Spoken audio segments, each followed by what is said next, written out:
I have an allergy. I am allergic to peanuts, tree nuts, I felt really sick. eggs, dairy, It feels like somebody's choking me. milk, wheat, I felt like I was in the water and I couldn't breathe.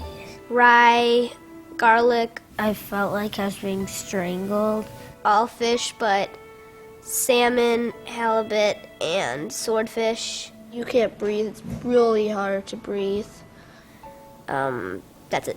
Like how your leg falls asleep, that would happen to my throat, and then it would start closing up.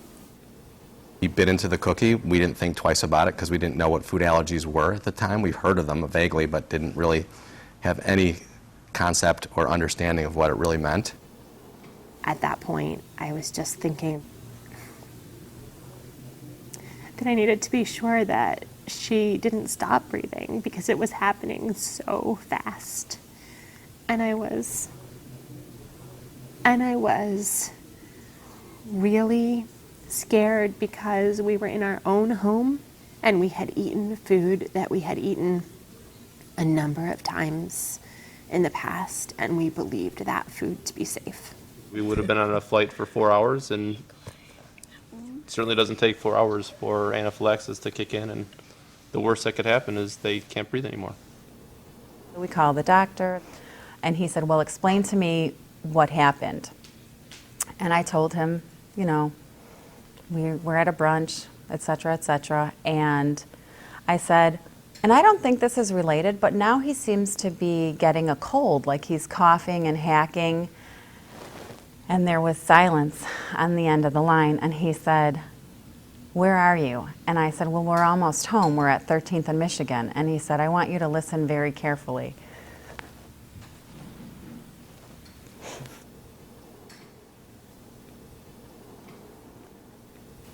And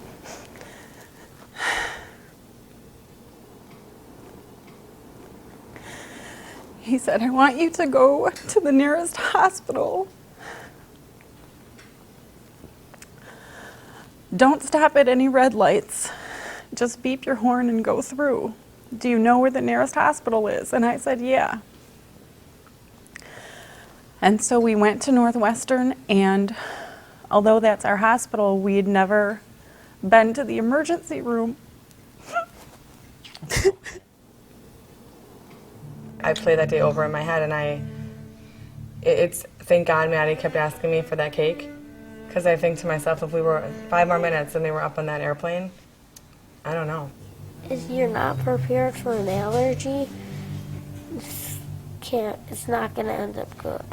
When I was a kid, I felt like I was the only one who had an allergy. Nowadays, it is so prevalent.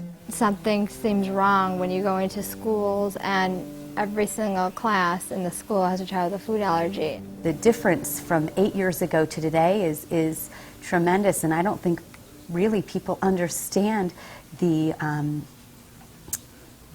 momentum that food allergies has right now. And if you think about where we'll be in 10 years if we don't have a cure, it's scary.